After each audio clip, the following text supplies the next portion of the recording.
Ohio and welcome back, and today I have a review for you on the Asoblock from Japan. If you like things like Lego or Mugenbine or any sort of creative building toy where you can make your own mechs and stuff, this might be the toy for us. So let's go ahead and check out the package. Got the two alternate designs you have here and a combined design. Explanation of some of the pieces. Of course, the import label. And then 3 different figures you can make with this set, or at least that they give us instructions for. And of course we have the instructions, has a parts list, breaks all that down. We have 4 baggies of parts, and what I find interesting is there's a red dot in one and a green dot in another, and I'm hoping that that indicates which figure we are building, because that could make it a lot easier for trying to find the pieces we need. And this is just some examples in here. I cannot read the kanji, but we can see some of the different sets in here, as well as some examples of things to build. A few different colored sets. Some other combinations, possibly some bigger sets. Option parts.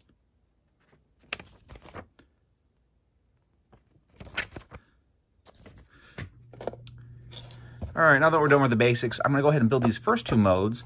Then we'll check it out and see if it's worthy of our collection.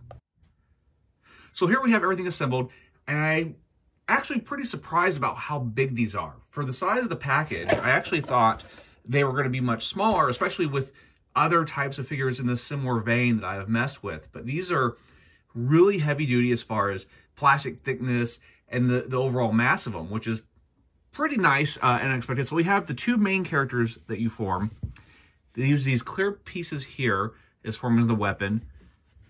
He's got his head, his feet, what almost looks like wheels for the heels. And he's kind of got this sort of samurai motif to him as far as the way the armor hangs and things like that. And we have this insect-looking guy. Kind of reminds me of a mantis or something. He's got little eyes, interesting claw that uses those clear pieces, and then another kind of interesting hand as well. Now, some of these guys is actually pretty satisfying because of the thicker plastic and how well they're made. Things go together fairly easily, but there is a little bit of a challenge as you start making longer pieces because everything is ball joints. They do have an interesting secondary way to connect with these side pegs, the way things can go in, as well as these little clamp pieces. But for the most part, the majority of the build is ball joints. With that said, it does make it a little fiddly when you're trying to pose it or put long, like I said, long pieces together, because things move easily. You move one thing, another thing will move. So it does add some challenge to that, but limitations of the design, having just that way of attaching, do make you have to sort of think outside the box when you're building your own creations. But like I said, there's decent posability because of ball joints. Things may not look as natural as you might hope with other lines,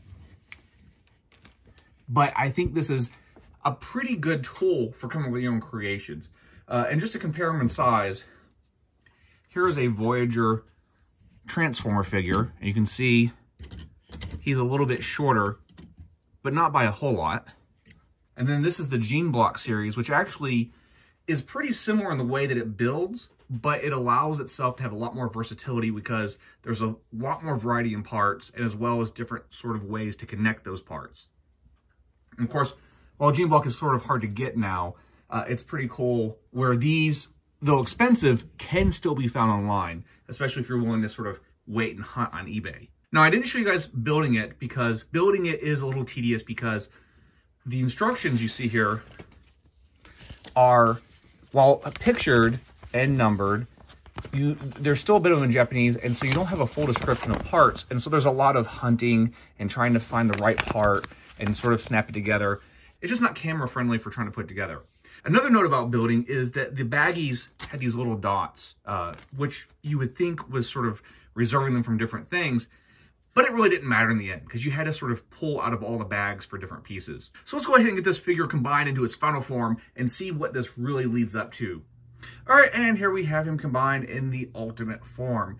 And I've turned my lamps down a little bit because it's really hard for my camera to pick up the white on this because it's a very clean, intense, bright white plastic. But he's a bit bigger now.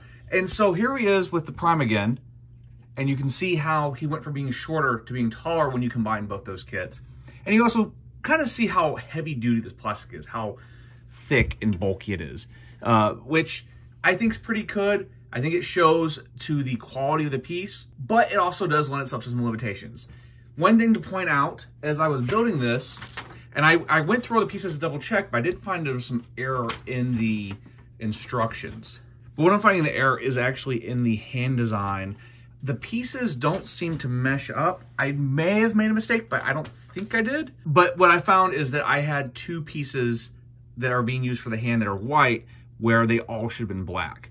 But that's a minor nitpick. I don't think it really ruins the design, and this is still a creative toy for, you know, making your own thing. There's the weapons here, so they reuse the clear pieces and the way they attach, so he doesn't actually grasp them, but if you see the shape of the hand, and it just snaps on in there. And so he would have these two sort of glowy bladed weapons. But as you can see, as I'm kind of posing, the fact that everything's a ball joint does make it seem a little bit loose. But I think this is just another neat figure, another neat toy line that you can utilize for being creative, for coming up with silhouettes or designs or shapes, for making your own creations, and maybe it might inspire some concept design or something along those lines. The only downside being is it is a bit expensive, and they're getting a little harder to find because I think you have to import it usually from Japan. Though you can still find it locally if you're willing to pay the price. But between this, Gene Block, Mugenbein, Construct Bots, all these sort of creative toys, and especially Lego, you can really do a lot of cool things. Unfortunately, this is not a toy line that's compatible with those. It's unique to itself, but it's still something really cool to mess with. But let us know in the comments below if this is something that you would collect and mess with, or if you think there's another line out there that's a better construction toy for making robots and designs than this. And as always, make sure you like and subscribe, and we'll see you all next time.